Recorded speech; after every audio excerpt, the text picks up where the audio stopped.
Do Brasil. Quem que vai para a camp aí? Para a camp, quem que vai? Amém. Vai pela fé, gente. Vai, levanta a mão aí. Amém. Glória a Deus. Nossa camp está chegando. Quero que você gere a expectativa aí no seu coração. Eu sei que Deus vai fazer grandes coisas ali naquele lugar. Daqui a pouco tem Brasil e Marrocos. Nós vamos celebrar juntos, né? Em comunhão. E vamos torcer para que a nossa seleção possa cumprir esse primeiro desafio, que vai ser esse jogo dificílimo. Mateus, pode pegar uma aguinha para mim?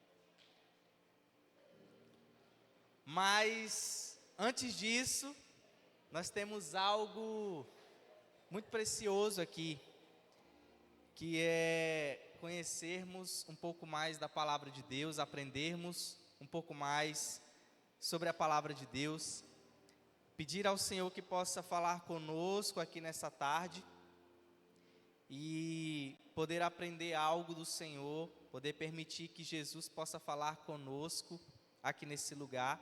Amém? Amém ou não amém? Glória a Deus. Galera, a gente, essa semana,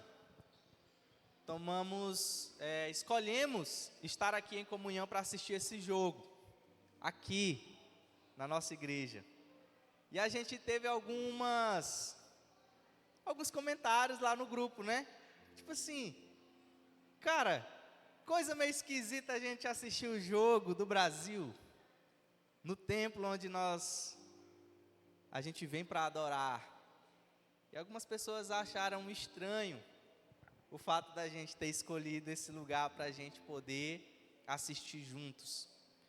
E eu entendi que existia aqui uma possibilidade, uma oportunidade para a gente aprender algo a respeito disso.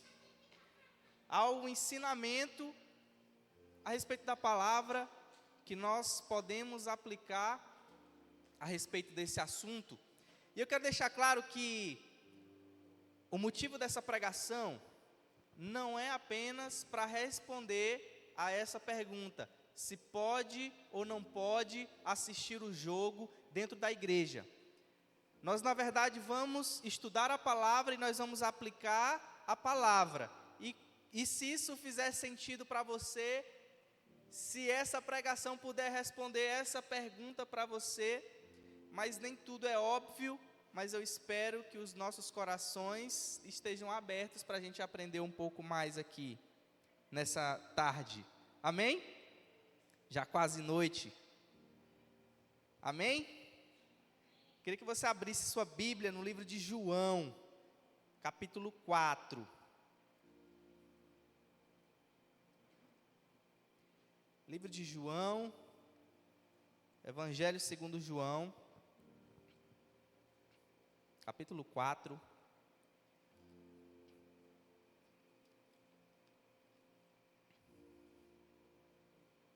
Aí você vai para o versículo 19.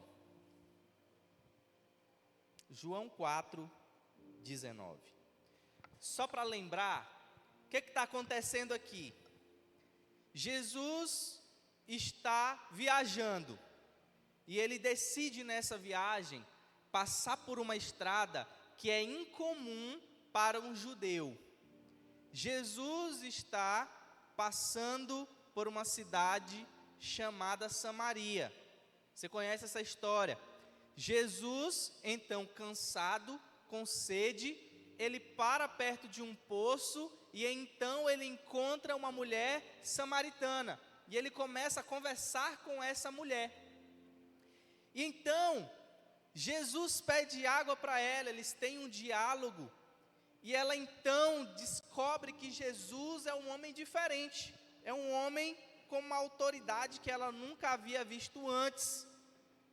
E então, depois de Jesus ter mostrado a ela um pouco da própria vida dela, que ela já acredita que ele é uma espécie de vidente, um profeta, então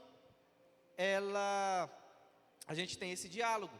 E ela diz, então ele disse à mulher, Versículo 19: Senhor, vejo que é profeta. Nossos antepassados adoraram neste monte, mas vocês, judeus, dizem que Jerusalém é o lugar onde se deve adorar. Olha só, aqui a gente tem uma separação cultural, e nós temos aqui nesse contexto dois povos que acreditavam em Deus, mas cada um de uma maneira diferente, particular. E essa mulher samaritana, ela está dentro de um contexto em que eles criam apenas no Pentateuco, naqueles primeiros livros da Bíblia. Eles não acreditavam nos livros históricos, profetas, eles não acreditavam nos profetas. E eles tinham ali dentro da sua região uma mistura de muitas outras religiões. E eles tinham em Samaria ali uma forma, um centro de adoração deles, enquanto os judeus adoravam em Jerusalém. E essa mulher agora, com essa rixa, essa intriga que existia entre samaritanos e judeus, ela está questionando Jesus com a autoridade que ele viu nele, ela viu nele. Ela está perguntando: Senhor, qual é o lugar onde nós devemos adorar? É aqui no Monte Gerizim? É aqui onde os nossos antepassados adoraram? Nesse monte? Os judeus dizem que nós devemos adorar em Jerusalém. Mas qual é o verdadeiro lugar de adoração? E então Jesus declarou: creia em mim, mulher, está próxima a hora em que vocês não adorarão o Pai, nem neste monte e nem em Jerusalém. Vocês, samaritanos, adoram o que não conhecem.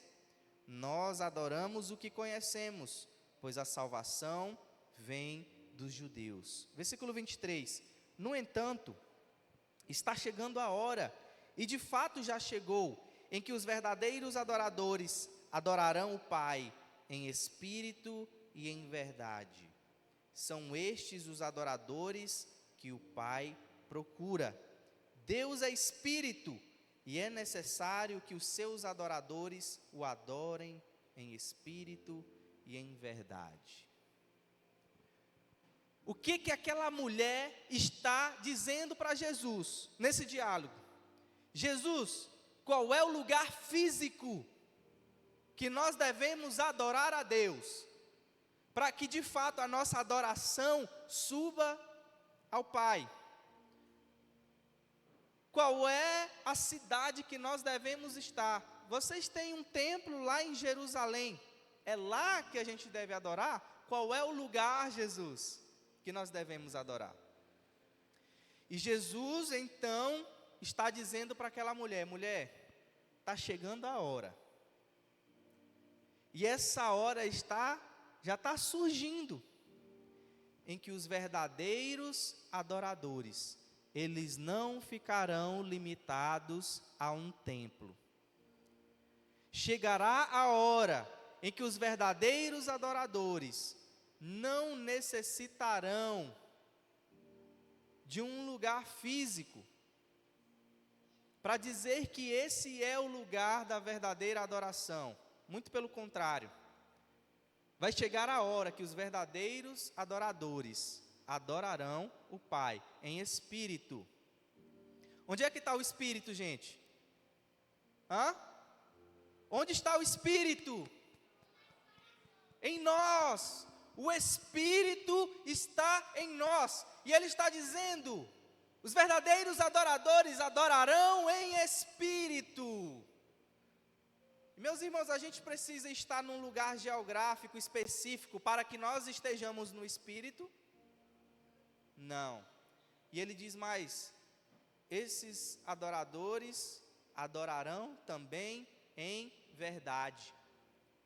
O que Jesus está dizendo? Ele disse àquela mulher: vocês, samaritanos, adoram o que não conhecem. aqueles que adoram o Pai de maneira verdadeira, eles conhecem o Pai. Então, a adoração não está limitada a um lugar geográfico, a um templo, às paredes, porque ela é feita em espírito. E Jesus disse ainda mais: essa adoração precisa ser em verdade, não pode ser feita de maneira ignorante. E ignorante que eu falo é o fato de não conhecer mesmo. Porque se eu quero adorar de fato a Deus, eu preciso crer em quem eu estou adorando e conhecer quem eu estou adorando. E Jesus está dizendo àquela mulher: vocês estão adorando aquele que não conhece. E vocês precisam, de fato, conhecer o Senhor. E o fato de nós conhecermos o Senhor também não está limitado ao lugar em que nós estamos. Nós precisamos conhecer o Senhor porque nós temos intimidade com Ele, porque nós conhecemos a palavra, porque nós conhecemos o Deus da palavra. É porque nós entramos no nosso quarto em adoração e nós podemos contemplar a face do Senhor, nós podemos viver uma vida de devoção a Ele. E isso me dá propriedade, isso me dá ferramentas para conhecer o Senhor. E Jesus está dizendo isso. Vocês têm uma expectativa de que Deus levante então um centro de adoração, em que só é possível adorar a Deus quem chegar nesse lugar. E Jesus está dizendo: acabou esse tempo. Aí você pode me perguntar: Eupídio, mas Jesus também demonstrou um santo zelo pelo templo? Nós temos um episódio na Bíblia em que Jesus purifica o templo, em que Jesus vem com um chicote, Jesus expulsa os cambistas. E Jesus diz: a casa do meu pai vai ser chamada casa de oração. Vocês estão fazendo dela um covil de ladrões. Então Jesus demonstrou um zelo pelo templo. Mas será que esse zelo pelo templo é realmente aquilo que nós interpretamos desse texto? O que Jesus quis dizer quando Ele falou isso? Que espécie de zelo é essa que nós precisamos ter pelo templo do Senhor?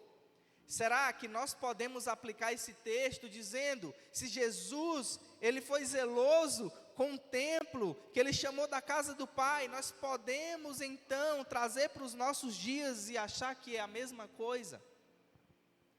O que estava acontecendo ali? Por que Jesus expulsou aqueles homens? Vamos fazer um comparativo aqui. Olha só, gerar polêmica aqui. Quem aqui já viu em época de conferência aqui na igreja, tem umas camisetas lá atrás que a gente vende para a conferência? Alguém já viu? Sim? Então assim, olha só, aqueles homens estavam vendendo dentro do templo. E a gente faz conferência, a gente coloca camisa para vender ali atrás. É a mesma coisa? Sim ou não? Então é pecado a gente vender camiseta? Já parou para pensar nisso? A gente vende lanche lá fora. É pecado vender lanche lá fora? O que estava acontecendo? Por que Jesus expulsou aqueles homens? A gente está falando aqui de propósito. O propósito daqueles homens, dentro do templo, era lucro. A função daqueles homens ali dentro era extorsão. A função daqueles homens ali dentro, às vezes, era enganar, com uma balança desonesta, para obter lucro de forma pessoal. E o objetivo nunca foi a adoração.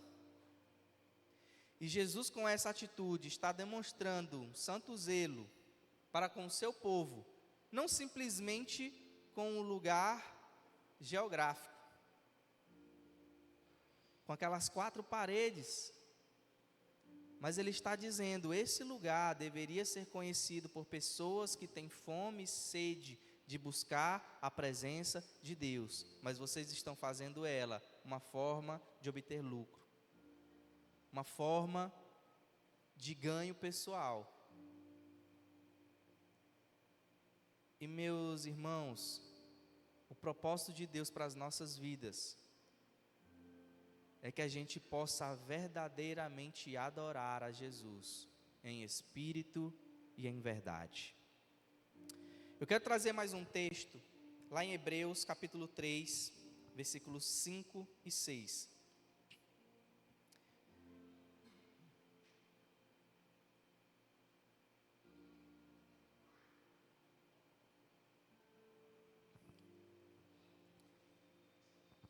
Por certo, Moisés foi fiel como servo na casa de Deus.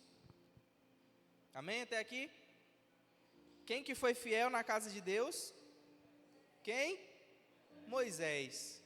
Moisés foi fiel na casa de Deus. Alguém sabe me dizer onde era essa casa de Deus? Onde era essa casa de Deus que Moisés estava? Hã? No templo. Tinha um santuário, não tinha?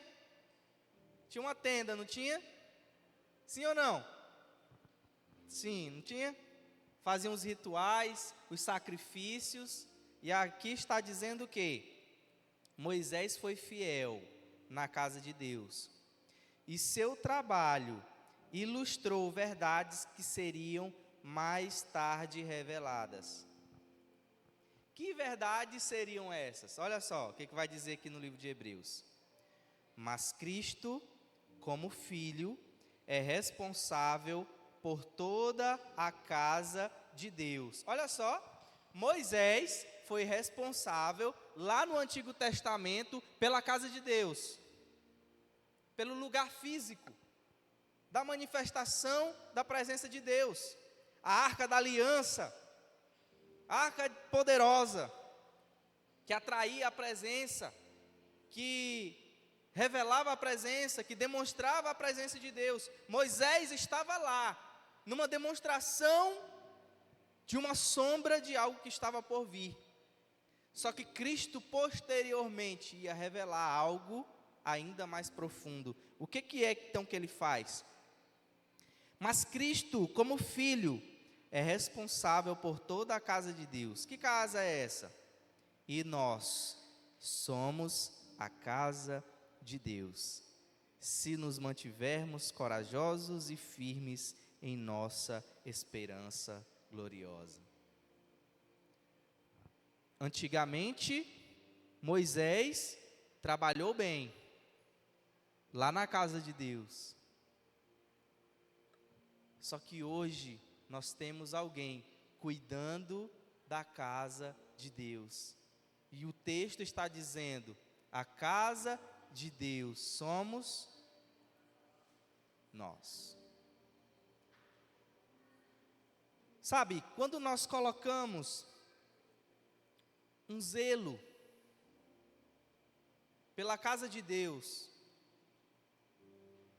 pelo lugar de adoração, e nós imputamos esse lugar como sendo esse lugar, nós corremos o risco de esquecer qual é o verdadeiro templo de Deus. Qual é o verdadeiro templo de Jesus Cristo. Meus irmãos, olha aqui para mim. Cuidado do meu joelho aqui. O Espírito Santo não está aqui. O Espírito Santo não está ali. Não na forma de adoração, não como sua casa, não como lugar de repouso. Ele está porque Ele é onipresente, Ele está assim em todo lugar. Mas o lugar do seu descanso, o lugar da sua manifestação, o lugar onde sua glória precisa ser revelada, é aqui dentro de nós. Eu sou a casa de Deus. O apóstolo Paulo diz lá em 1 Coríntios, capítulo 3, versículo 16: vocês não sabem que vocês são templo de Deus, e que o Espírito de Deus habita em vós. O apóstolo Paulo está dizendo, antigamente tinha um templo, tinha as liturgias, tinha a forma de culto. Agora o Espírito Santo se revela, se manifesta dentro de nós. E a gente pode dizer, meus irmãos, a gente precisa ter zelo pela casa do Senhor. Nós precisamos ter zelo pela casa do Senhor. Isso aqui é a igreja, porque nós estamos aqui. Mas poderia a gente sair daqui agora, ir lá para a Praça da Bíblia, e lá seria a casa de Deus, porque nós estamos lá.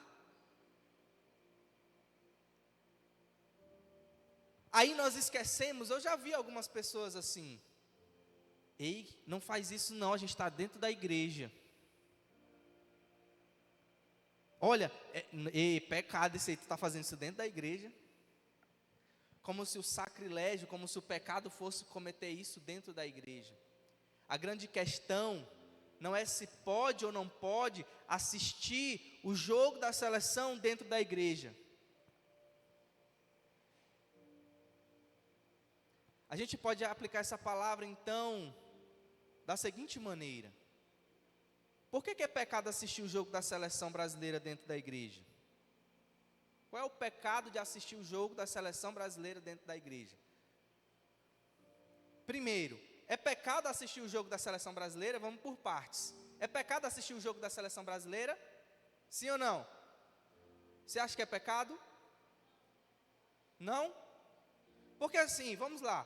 Se for pecado assistir o jogo da seleção brasileira, então tanto faz o lugar que a gente esteja, ou dentro ou fora da igreja, eu não posso assistir o jogo da seleção brasileira.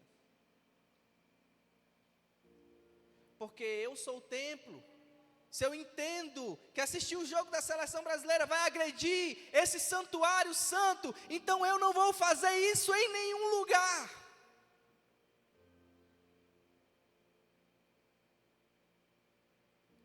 Agora a gente precisa compreender, além disso, se eu não posso fazer aqui na igreja, eu também não posso fazer fora. E a questão é isso, que talvez dentro da nossa cabeça, fazer algumas coisas aqui dentro é pecado, mas lá fora não é. E aí é onde eu quero aplicar essa palavra de maneira mais profunda, porque ela não pode ficar só, não pode ou não pode fazer isso na igreja. Porque a gente precisa compreender de fato o que representa esse santuário que sou eu. Eu preciso saber de fato o que eu sou em Deus. E o que significa ter o Espírito Santo morando dentro de mim. Porque se eu acho que fazer lá fora pode, aqui dentro pode, eu sou um hipócrita. E aí, na verdade, eu preciso compreender que se eu sou casa de Deus, eu sou o templo de Deus, primeira coisa, eu preciso ter temor a Deus. Porque eu tenho o Espírito Santo habitando dentro de mim. Eu preciso ter temor. Eu preciso saber quem eu estou adorando. Eu preciso saber que eu preciso ter uma vida de santidade. Eu preciso corresponder a esse Espírito Santo. Se Ele é santo, eu preciso ter uma vida santa. Então isso vai muito além, gente, de onde eu estou assistindo o jogo. A questão é que muitas das vezes nós negligenciamos esse templo aqui. Nós estamos cometendo sacrilégio com esse templo aqui. Porque a gente às vezes esquece que nós somos templo do Espírito Santo, enquanto nós estamos assistindo algumas coisas dentro do nosso quarto. Nós esquecemos que nós somos templo do Espírito Santo quando nós estamos conversando com alguém. Nós esquecemos que nós somos templo do Espírito Santo quando nós somos submetidos a alguns tipos de situações lá fora. E é onde eu cometo sacrilégio com esse templo que adora, que precisa adorar em espírito e em verdade. E aí então eu começo a perceber como é importante eu cuidar do templo. E eu me refiro deste templo. Eu me refiro deste templo. E aí vamos lá, mas existe também algum benefício? Existe algum benefício de nós assistirmos o jogo aqui na igreja? Você pode me dizer algum benefício de nós assistirmos o jogo aqui?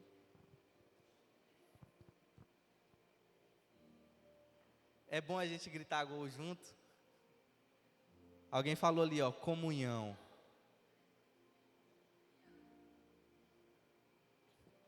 Nós podemos ter comunhão assistindo o jogo do Brasil, sim ou não? Sim. Mas deixa eu perguntar aqui.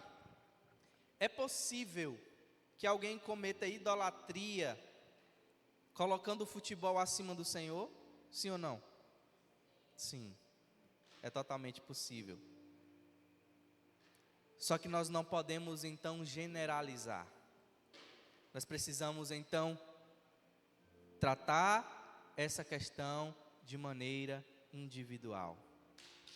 Porque assistir o jogo da seleção brasileira pode ser pecado para você ou para mim, que estamos colocando o futebol acima do Senhor. Porque nós estamos substituindo a adoração a Deus por uma adoração a algo que precisaria estar muito abaixo de nosso Senhor Jesus Cristo. Outra coisa que nós precisamos compreender, meus irmãos, que não é só o futebol. Nada pode estar em concorrência com o nosso Deus.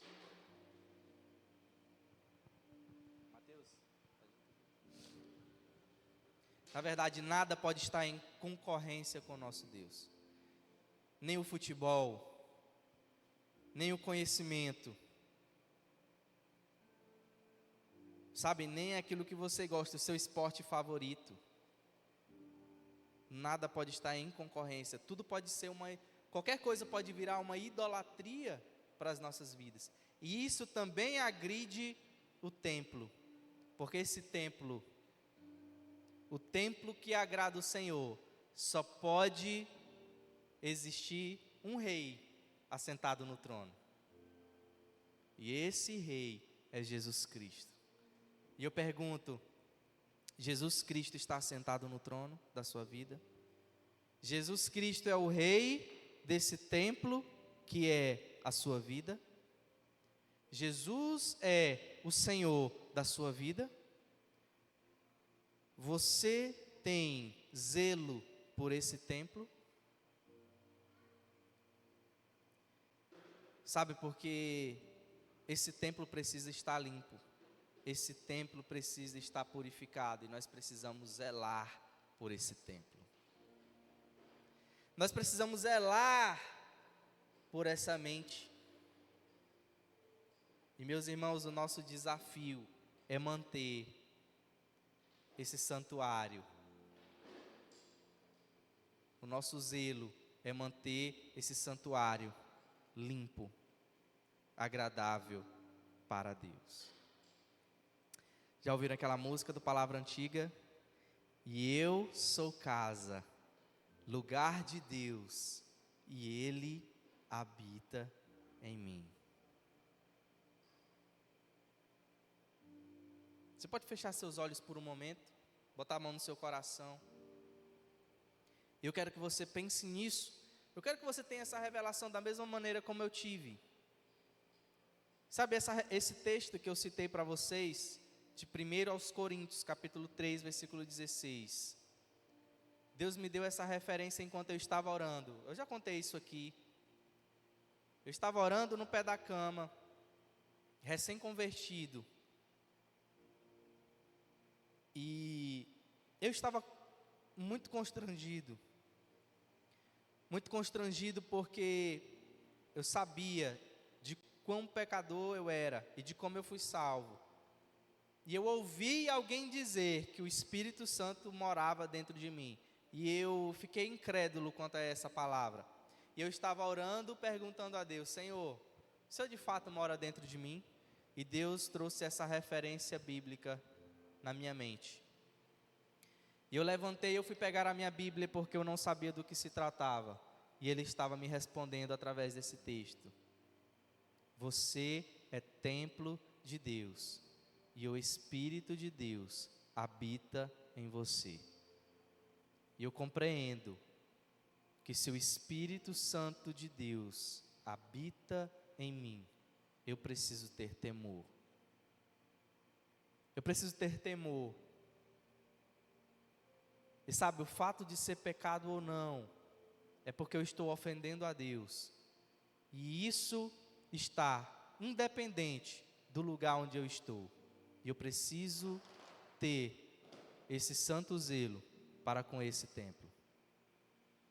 E eu quero dizer para você, você é templo de Deus. E o Espírito de Deus habita em você. Amém? Amém. Eu quero que você lembre de mais um episódio. Olha só, os judeus tinham um templo, sim ou não? Sim.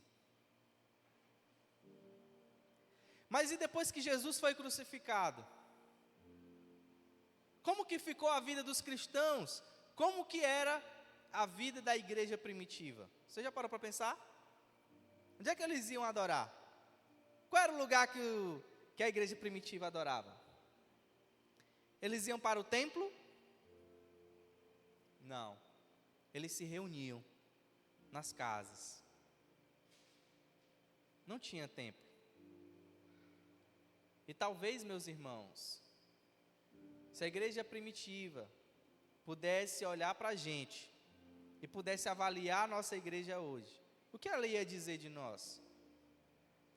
Eles iam dizer: nossa, eles congregam, eles se reúnem, igual a gente. Mas talvez eles estranhassem o nosso zelo pelo lugar, como se esse lugar representasse a glória de Deus. Porque na verdade eles glorificavam a Deus sendo perseguidos e espalhados em toda a terra. E a adoração deles não era menos importante, porque eles não tinham um lugar físico para adorar, porque eles adoravam aonde estivesse, e que fosse na cadeia, a adoração deles subia ao céu. Por quê? Porque não se limitava ao lugar onde eles estavam. E nós precisamos compreender isso. E meus irmãos, a gente não precisa nem do outro para adorar a Deus. É muito bom a gente reunir. E a Bíblia manda a gente reunir. Mas ela não diz o lugar onde a gente tem que reunir. A gente só tem que reunir. Então, meus irmãos, uma célula não é uma igrejinha. A célula é uma igreja.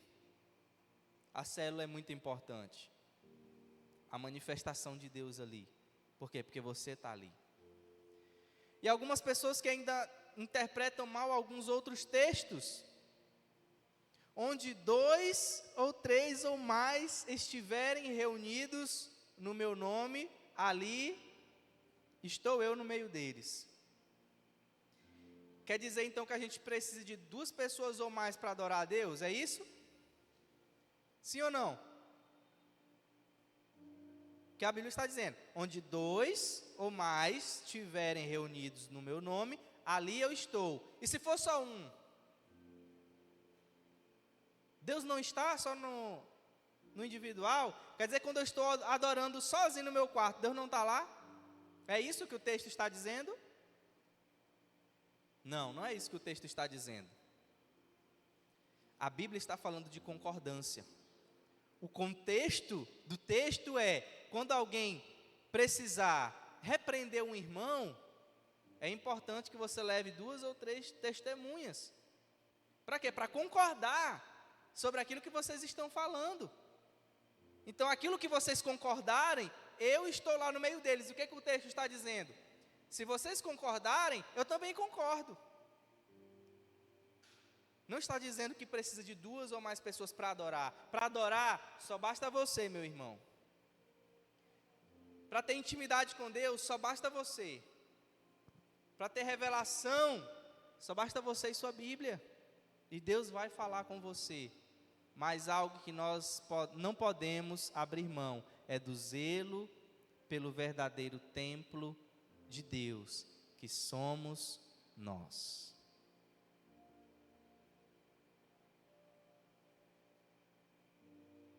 Nós precisamos ter zelo por esse templo. Nós precisamos lembrar que quando nós pecamos, nós estamos profanando o santo templo de Jesus. Nós estamos profanando o templo do Espírito Santo. E eu não estou falando desse lugar. Eu estou falando desse lugar. Esse lugar precisa ser um lugar agradável para Deus. Esse lugar precisa ser um lugar agradável para Deus. Eu preciso cuidar disso aqui. Meus irmãos, e eu vou dizer para você, se você tem um Espírito Santo dentro de você, você tem alguém trazendo instruções para você de como você deve cuidar desse templo. E se você tem um Espírito Santo dentro de você, eu tenho certeza que você vai ter a experiência, como eu tive hoje, de quando você dizer algo, você sentiu o Espírito Santo incomodar você, de que aquilo que você está falando não deveria ter saído da sua boca, que aquilo que você pensou não deveria estar na sua cabeça. E o que a gente precisa fazer? Se arrepender, porque nós precisamos ter zelo por esse templo. Nós precisamos cuidar do templo de Jesus, que é o nosso coração. Você pode repetir comigo? É didático. Diga assim: vamos lá, eu sou o santo templo de Jesus. Fala, Ele habita em mim. Isso é forte. Isso é muito poderoso. E eu preciso ter zelo com isso. Eu sou o templo de Deus. E Ele habita em mim. Você concorda? Concorda ou sem corda? Vamos ficar em pé no nosso lugar? Vamos orar?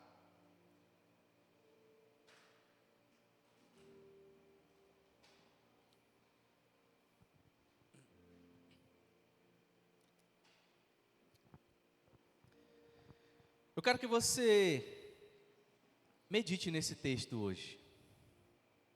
Não sabeis vós que sois templo de Deus e que o Espírito de Deus habita em vós?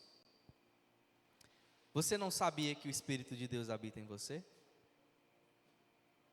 Aí eu vou fazer uma outra pergunta, porque eu estou fazendo uma afirmação, mas eu vou fazer uma pergunta. O Espírito de Deus habita em você? Eu quero que você faça esse questionamento dentro de você. Porque eu tenho uma certeza, que o Espírito Santo habita dentro daqueles que nasceram de novo. E eu pergunto para você, o Espírito de Deus está dentro de você? Porque eu vou dizer para você, não existe espaço para coabitar o Espírito Santo com outro Espírito, que não seja o Espírito de Deus. Se o Espírito Santo mora dentro de você, você é nova criatura. Se o Espírito Santo mora dentro de você, Ele está trabalhando para que esse templo seja um templo em que Ele se agrada. Se o Espírito Santo mora dentro de você, Ele promove uma limpeza dentro de você, porque Ele não mora num lugar sujo. E eu pergunto, como está a limpeza do seu templo? Sabe, se a gente chegasse aqui e aqui tivesse com um monte de lixo, tivesse tudo bagunçado, a gente ia se sentir incomodado. O lugar onde o Espírito Santo de Deus mora dentro de nós. Primeiro, se ele entrou no seu coração, ele fez uma limpeza em você. Ele não mora num lugar sujo. O Espírito de Deus é santo e ele promove essa santificação dentro de nós. E eu te pergunto mais uma vez: o Espírito de Deus habita em você? Eu te pergunto mais uma vez: você é morada do Espírito Santo? Você é morada do Santo Espírito de Deus? Você é uma morada agradável para o Espírito Santo?